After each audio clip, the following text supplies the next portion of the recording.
Have you heard about a little masterpiece of a game called Wario Land 4? Because I have. In fact, I would like to say traumatized by it as a kid, but it's a positive version of traumatized. I was intensely fascinated by Wario Land 4 as a child. Because Wario Land 4 is strange, one of the weirdest games I've ever played, and there are some extremely eerie stuff in here. It is so experimental and weird and strange. If you played Pizza Tower, you might understand why that game is as chaotic as it is, because it is inspired by Wario Land 4 greatly. And Wario Land 4 is also clearly the place where Nintendo, or at least this team that made Wario Land 4, it is where they really started to experiment with this weird side of Wario that would eventually lead into WarioWare and all of that weird stuff. But what are the really creepy things or uneasy, uncomfortable things in Wario Land 4? Let's take a look.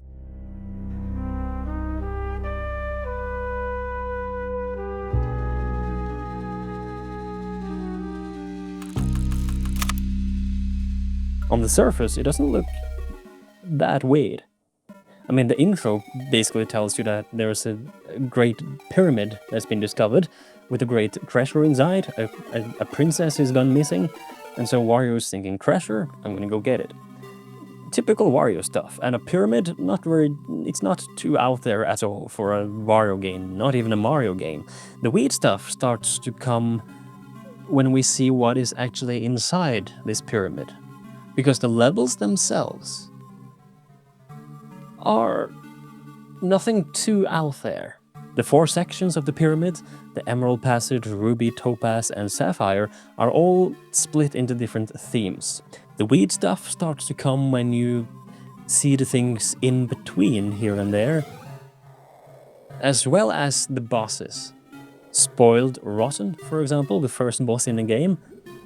I'm not even sure what it is, if it is an eggplant or whatever it is. But it looks so innocent until it has just a couple of hit points left, and it turns into this beast-like demonic state, like a mini jump scare, without any sound effects to accompany it, but still a little shock moment for a boss that is so easy and so straightforward. Honestly, quite terrifying, at least if you're a kid. But the other bosses are no better. The boss in Ruby Passage, for example, is, at first glance, a giant clock. When you do enough damage, it breaks open and it reveals a floating chicken thing inside, with a chicken bird something on top, and it is dropping eggs that you have to throw on its head. Or the Sapphire Passage, which is this cat, bat mix, a hybrid thing, with what appears to be almost a mechanical bat or cat on top. It's strange, man. It's weird. And there's also all of these small little details, like in the levels. Why is there a frog switch that triggers this explosion? Why a frog, of all things? And why is there a bomb frog switch there to begin with? Even the key that you find to unlock the next level is alive. It has eyes, a mouth, and probably a will of its own. And in the boss fights, or rather before you go into the boss fights, you have this shop that you can enter.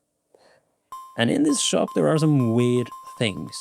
You can basically buy a set of items for the bosses to make the boss fight easier by removing some hit points before the battle begins. And like one of the items you can buy are these huge lips that will kiss the boss.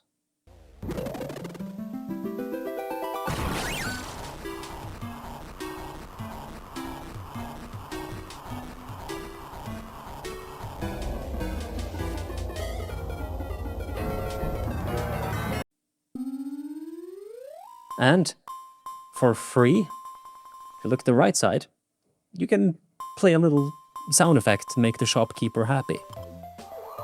And it's free. It's there. The Golden Diva, the final boss of the game, is uncomfortable, to say the least.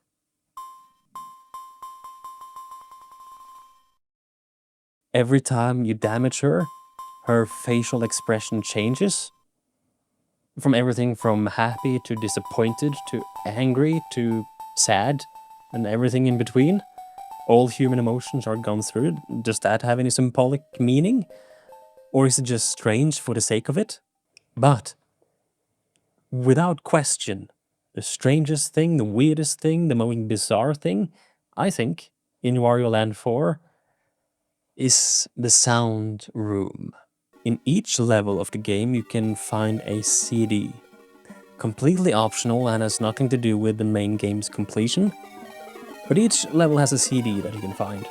And if you find it, you can listen to it here in this sound room. I remember as a kid, listening to these, I got all types of emotions, everything from confusion to peace to my imagination going wild and imagining all kinds of scenarios to actually terrified. The first thing you'll notice is the bizarre names for these sound test CDs. Tomorrow's Blood Pressure, or The Judge's Feet, and each CD also has a strange cover art in the bottom right, like this one, which seems to be someone who has attempted to write out the alphabet, but they gave up and it became this weird hybrid AI-generated looking thing. And when you play the tunes, these strange, bizarre images are cycled through, or little small animated loops are playing in the top right corner. And each one, I think each one at least, has this realistic Wario that is doing some kind of maneuver. It is really bizarre. But the most bizarre thing of all is how these CDs actually sound. I know music can be experimental, but some of these I don't know if I can even classify as experimental music. And there's two of them I want to point out specifically.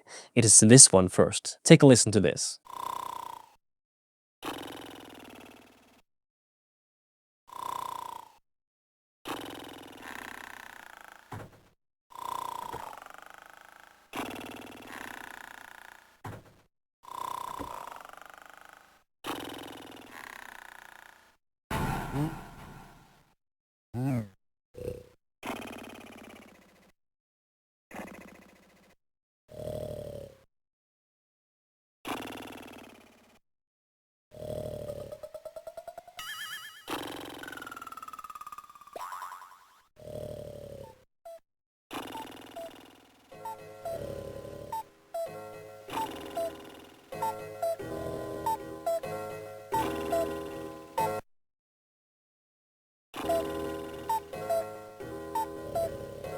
This one terrified me as a kid because the images that I got in my head was that this was something of a nightmare. Because I think the clock sounds or the bell sounds are extremely scary. They are these doomsday clocks almost. And with the guy still sleeping, what I imagined when listening to this as a kid was someone, probably me then, who was in my bed pretending to sleep, but in my room there were ghosts or something terrifying from a nightmare that if they figured out I was awake, they would get me or something. And so I pretended to sleep while I knew these things were in my room. That's the scenario I imagined as a kid when listening to this tune. It terrified me. And finally, listen to this one.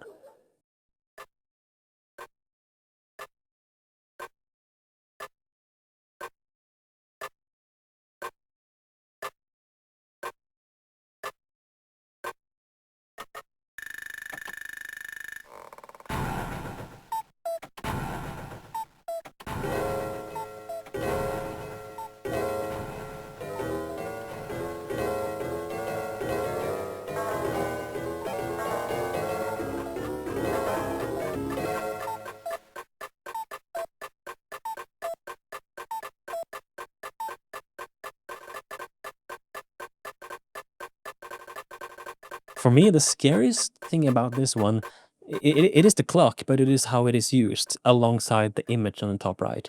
Because the entire thing starts with this clock ticking back and forth, and then you get some other things, some sound effects, but then all the sound effects quiet down, and it's just the clock again, but it's going very, very fast in this fast rhythmic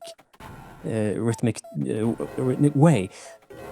And together with that image of the long-haired Wario that was opening his mouth, and only hearing this extremely fast clock going back and forth.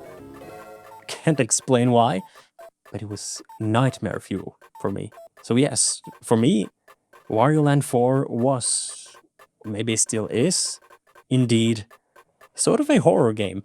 And there's just so many details in there that you can find where you just scratch your head and wondering either what they meant by this or what the developers were taking when they made this one. But all of it is really what makes Wario Land 4 into the game that it is. Into this masterpiece, this strange, weird game that is unlike basically any other game there is. Do you have a history with Wario Land 4 or some experiences you want to share? Just let me know and let everyone else know in the comment section below. And I want to thank you for watching, and I want you to, if you want, drop a like if you enjoy the video. That really helps me out. And subscribe if you're new, or you can check out my channel a bit and go on a little tour on my channel to see if there are things there you like. And consider to subscribe if you want to see more. Again, thanks for watching, and I wish you nothing but the best of days today and tomorrow and all days going forward. And play Wario Land 4.